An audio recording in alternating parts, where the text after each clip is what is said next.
Le thème de la nouvelle lune du 16 février 2022 est vraiment très calme. Regardez-moi ça, il n'y a aucun aspect à partir du soleil, c'est vraiment tranquille, il n'y a pas d'action, il n'y a pas de mouvement. Observez l'escalier, là, cette espèce de bataille navale où on voit les aspects entre les planètes. C'est cool quoi, je veux dire, comme parlent les jeunes. On va être tranquille quand même. Bon, il y a peut-être une petite nouveauté, là, oui, effectivement, le nœud nord, vous savez, c'est la direction que prend un peu l'humanité. Bon, elle est en taureau, ça veut dire que les gens, ils sont pas contents. La foule, c'est les gens. Et puis, le nœud nord, la direction en taureau, ça veut dire que les gens, ils ont un problème avec le pouvoir d'achat. Ouais, j'en sais rien, moi, je suis pas économiste, il y aurait de l'inflation. On dépenserait plus quand on va acheter le même panier en ce moment qu'il y a quelque temps. Alors les gens, ils veulent quoi? Ils veulent plus d'argent, ils veulent plus de repas, ils veulent plus à manger, ils veulent plus de bien-être. Et le peuple, qu'est-ce qu'il fait dans cette histoire-là? Le peuple, c'est la lune est en lion. Alors, elle veut plus de reconnaissance. Le peuple, la foule, veut de la reconnaissance, veut exister. Et de l'autre côté, le soleil, qui est dans le signe du Verseau, eh bien, lui, il voudrait plus de fraternité. Le peuple voudrait de l'autonomie, voudrait s'individualiser. Et dans tout ça, on n'aurait pas de moment pour nous. Pourtant, il y a quand même un beau rendez-vous entre Vénus et Mars. C'est joli, non? Surtout que c'est pas anodin, cette rencontre. Elle a lieu le 14. Le jour de la Saint-Valentin. Alors peut-être que cette vidéo, on pourrait la présenter sous deux aspects, sous deux axes. Le premier, ça serait un côté assez collectif, parce que il se pourrait bien que si on regarde les informations, on soit un petit peu bloqué par-ci, par-là. Au moment où j'enregistre, tout n'est pas fait, mais ça a l'air de se diriger dans ce sens-là, donc on ne peut pas rester sourd à ce qui se passe autour de nous, même si on voudrait bien être touché le moins possible. Et puis de l'autre côté, on s'aperçoit que individuellement, on a aussi des choses à dire. C'est un petit peu comme si on était avec l'arcane 21, on a tous ces gens autour, le monde qui nous entoure, mais il y a aussi nous qui devons accoucher à cette nouvelle lune, et un petit peu comme la personne qui sortirait de la mandorle. Donc un thème peut-être aujourd'hui à voir en deux parties, individuel et collectif. C'est tout un programme quand même à voir aujourd'hui, malgré que ça semble si calme.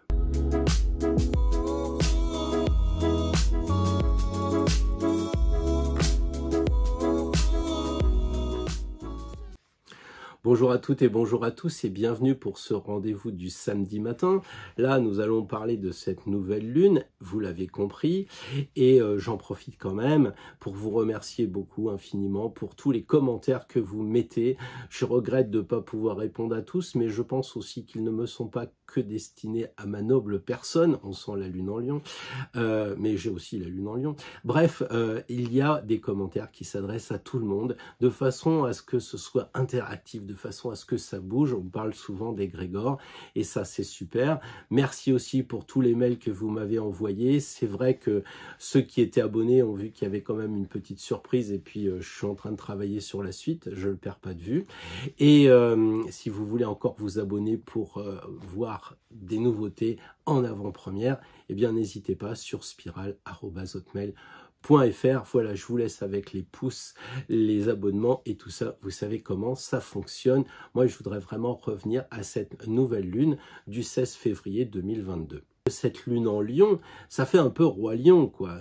Ce soleil en opposition au signe du lion, ça fait un peu roi soleil, quoi. On a l'impression comme ça que il y a de la révolution dans l'air. Alors vous me direz, oui évidemment, c'est normal, c'est le Verseau. Le Verseau, tout le monde le sait, c'est un côté révolutionnaire, c'est un côté rebelle. Tout le monde sait que le maître du Verseau, c'est Uranus. Et quand on a découvert Uranus, c'était dans les années 1793, au moment des révolutions françaises et des révolutions anglaises. C'est-à-dire que nos amis américains s'affranchissaient du roi George quelque chose, V peut-être, je sais pas les lettres. Alors, est-ce que ça signifie que ce soleil en Verseau, cette lune en lion, la lune qui correspond aux gens, aux personnes, à la foule, voudrait s'émanciper? Il y aurait de ça. Il y aurait une sorte de lutte contre la tyrannie, évidemment. Il y aurait véritablement le peuple qui voudrait décider lui-même. Mais nous ne sommes pas en 1789, nous sommes maintenant en 2021. Nous vivons dans une démocratie. Ça serait quand même bizarre que les gens veulent s'autogérer, si je puis dire. Que les gens voudraient retrouver de l'autonomie, qu'il y ait des lois qui seraient oppressives. Ça n'aurait pas de sens dans une démocratie en 2021.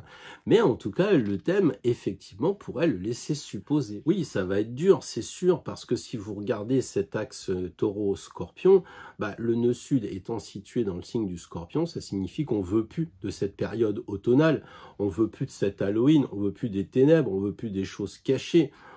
Mais le maître du scorpion, Pluton en Capricorne, règne encore. Et ça, il va bien falloir le prendre en compte. Alors si vous regardez l'actualité, évidemment, ça ne cesse pas. Même si on veut aller vers le taureau, vers bien manger, avoir de l'argent, de l'autre côté, l'opacité va quand même ressortir. Tous les secrets, tout ce qui est caché, les trucs de McKinsey, avec la présidente de l'Europe, enfin bon, ou président du Conseil constitutionnel, ou je sais pas, des commandes qui auraient été faites. Enfin, vous voyez le truc avec ces cabinets un peu bizarres. Bon, cabinet sans rapport, bien sûr, avec les fonctions de notre ami le Scorpion. On a aussi, évidemment, le trident neptunien qui s'y est mis avec la belle Maserati du garde des Sceaux. Donc non, les affaires sortent, on a quand même des choses intéressantes. L'Assemblée nationale commence à se poser des questions sur les suites après la Vax. Donc on peut évidemment dire que le côté nœud sud en Scorpion, il est encore là, oui, c'est sûr. Alors vous me direz que c'est de l'astrologie mondiale et que je suis un peu réducteur de tout limiter à la France, mais c'est vrai qu'il y a quand même mieux que l'astrologie, c'est d'aller voir ce qui se passe aux États-Unis, parce que là, il y a des choses qui sortent et qui sont très intéressantes. Donc en général, ce qui se fait aux États-Unis, ça arrive dans notre bon pays quelques temps après. C'est l'amour qui va aller plus loin que nos peurs auxquelles on a essayé de nous habituer. Vous savez, ces annonces si fréquentes, si contradictoires qu'on ne sait plus trop où on en est.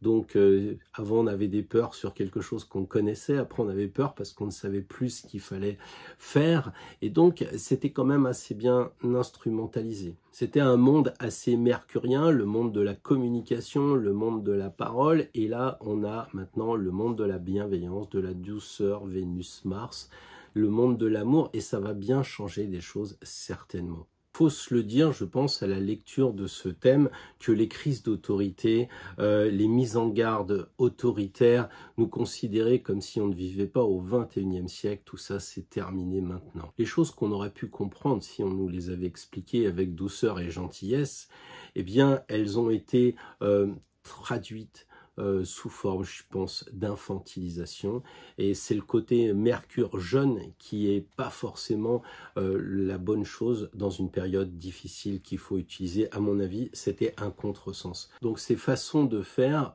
tout à fait pitoyables qui ont été reflétées dans le tirage que j'ai fait avec Patrick Gianni par notre ami le diable était bien au rendez-vous, et tout ça maintenant il va falloir tourner la page. La question de l'agressivité qu'on retrouvait sur les plateaux de télé, enfin je suis sûr qu'il y a 10 ans on m'aurait dit tiens un tel va dire ci, un tel va dire ça, je l'aurais pas cru. Je pense que vous qui me suivez, si vous avez un peu un âge avancé, vous diriez non, il y a 10 ans on aurait dit non c'est pas possible, on peut pas parler comme ça sur un plateau de télé. Bah si, justement il y avait une violence verbale terrible, et puis on retrouvait malheureusement dans nos familles, entre nous, parfois entre conjoints. C'est vrai que ça a été orchestré un petit peu comme si, en plus des peurs, il fallait qu'on soit en bagarre les uns les autres sur des idées, et ça, c'est fini, et c'est une très bonne chose. Et d'ailleurs, au moment où j'enregistre, je vois que des gens sont pas contents, peut-être qu'ils ont compris l'histoire que j'évoquais tout à l'heure avec la Lune en Lion opposé Soleil Verseau. Des gens sont pas contents, mais ils le disent dans une bienveillance incroyable, dans une espèce de calme olympien qui fait vraiment croire qu'on est en train de changer de monde. On peut dire les choses sans forcément utiliser de violence ou d'agressivité. Et je pense que ça pourrait désemparer justement l'autre côté. Vous savez, c'est un peu le côté il faut être deux pour se battre, quoi.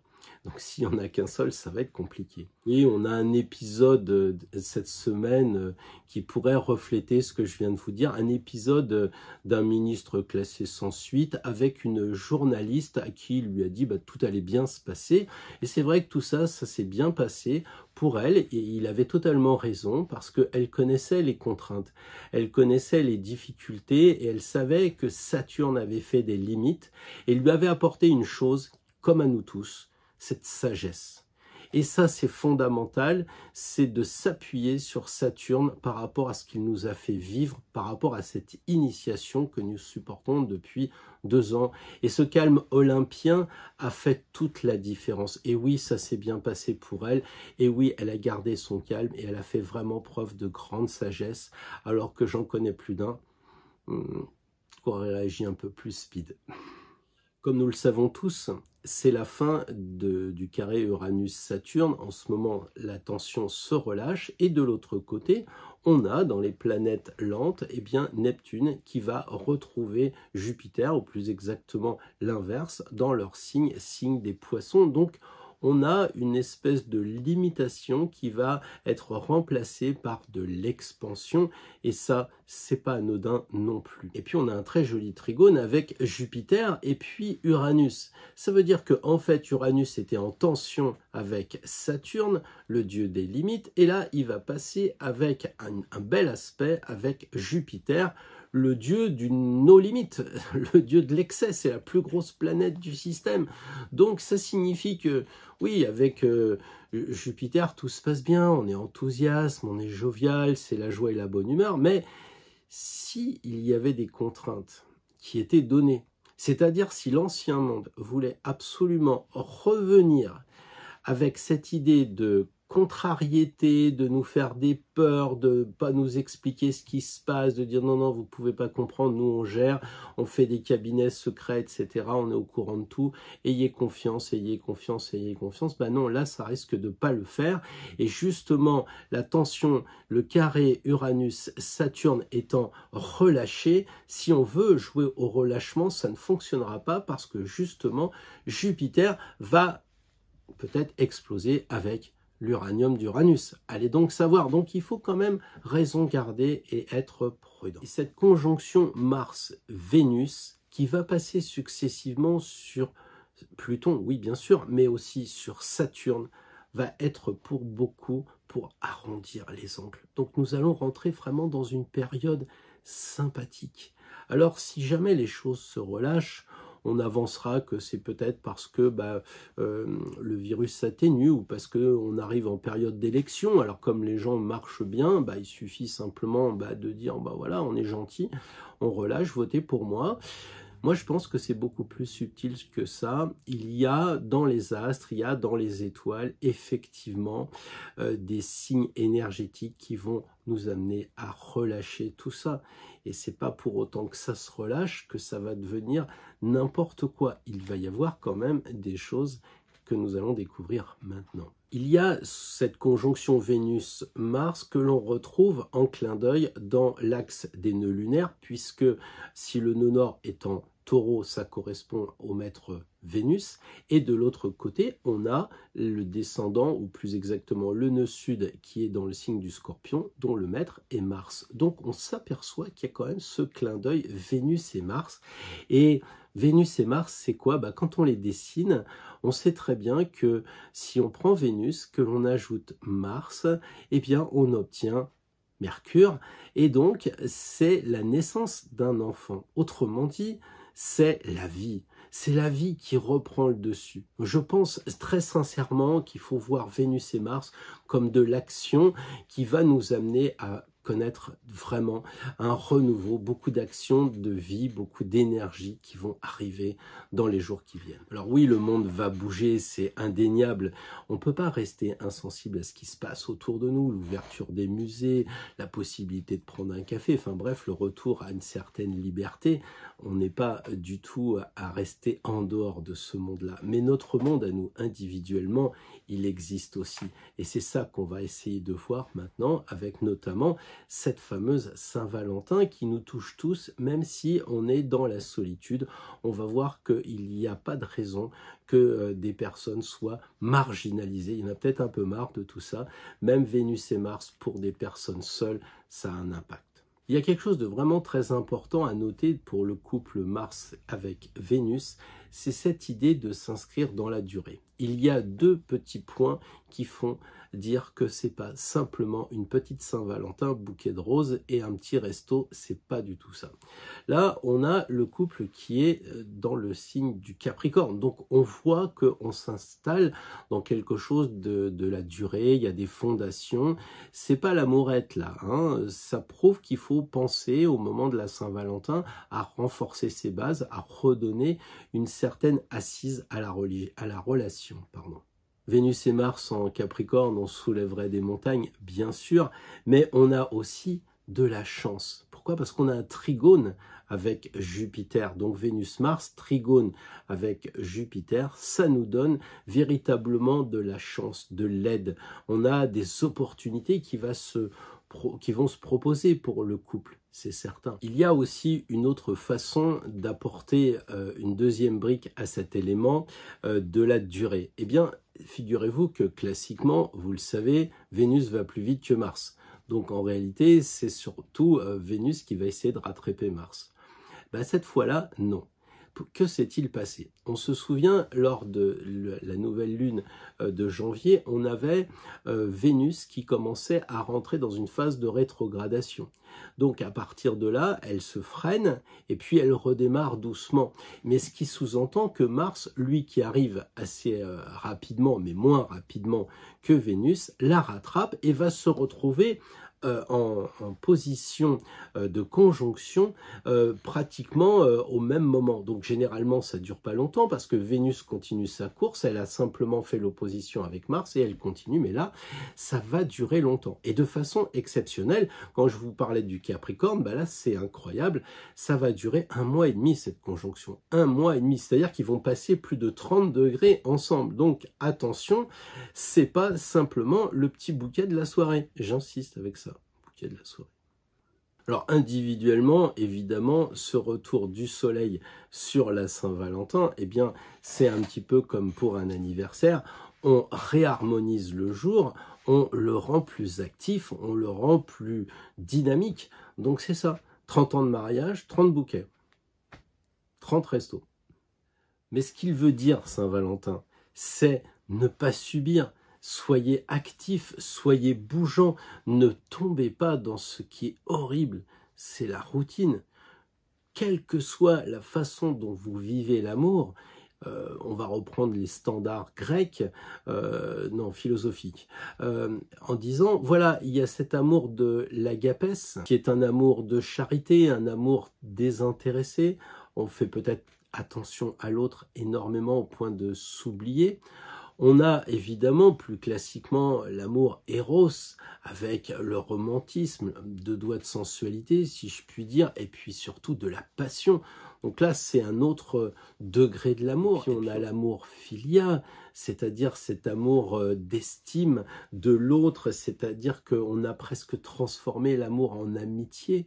Donc c'est important ça de réactiver cette façon de voir les choses, de ne pas tomber dans la routine, quelle qu'elle soit, dans les 3 modes que l'on vient de voir. C'est tellement important que j'ai pu faire une petite étude sur le nombre de personnes qui se connectent avant sur des sites de rencontres avant la Saint-Valentin. Et vous savez pourquoi? Eh bien parce que les jeunes filles n'ayant pas trouvé de prince charmant au moment de la Saint-Valentin, sont tellement désespérées qu'elles disent non, plus jamais ça, je veux pas passer Saint-Valentin tout seul, donc faut que je me trouve un chevalier pour la Saint-Valentin. Bon, c'est terrible de dire ça, mais c'est aussi la réalité.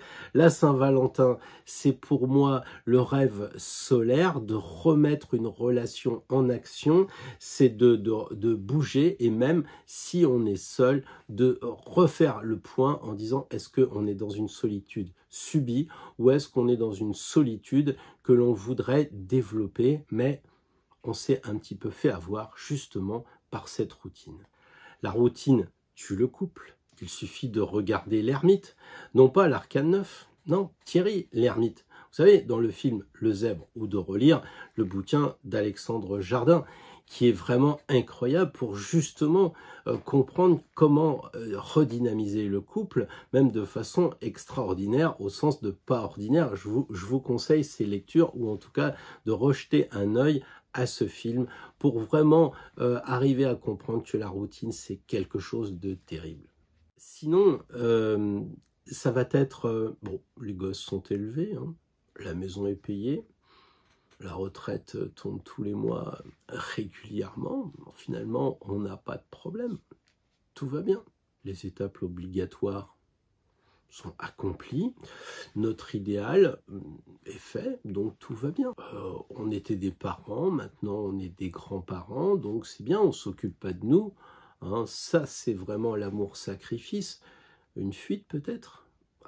Je ne sais pas, on a été parents toute une vie, maintenant on devient grands-parents, et nous dans l'histoire? Peut-être qu'il faut se poser la question. Moi je crois que quand tout va bien, en fait, tout va mal. On ne le sent pas au début, on a des prémices. C'est trop honnête cette histoire-là. Une entreprise qui n'a pas de problème n'est pas une vraie entreprise. On a besoin, malheureusement, d'avoir des cailloux qui grattent. En astrologie, ça va s'appeler les aspects planétaires, les transits douloureux. On connaît tout ça. On se dit que s'il n'y a pas de choses pour nous faire réagir, eh bien, on va vite tomber dans l'apathie, cette fameuse routine. Donc, il faut prendre des initiatives. Donc, il faut avoir des problèmes. Donc, il faut générer des problèmes. Non pas dans le sens masochiste, héros, et se faire du mal. Pas du tout.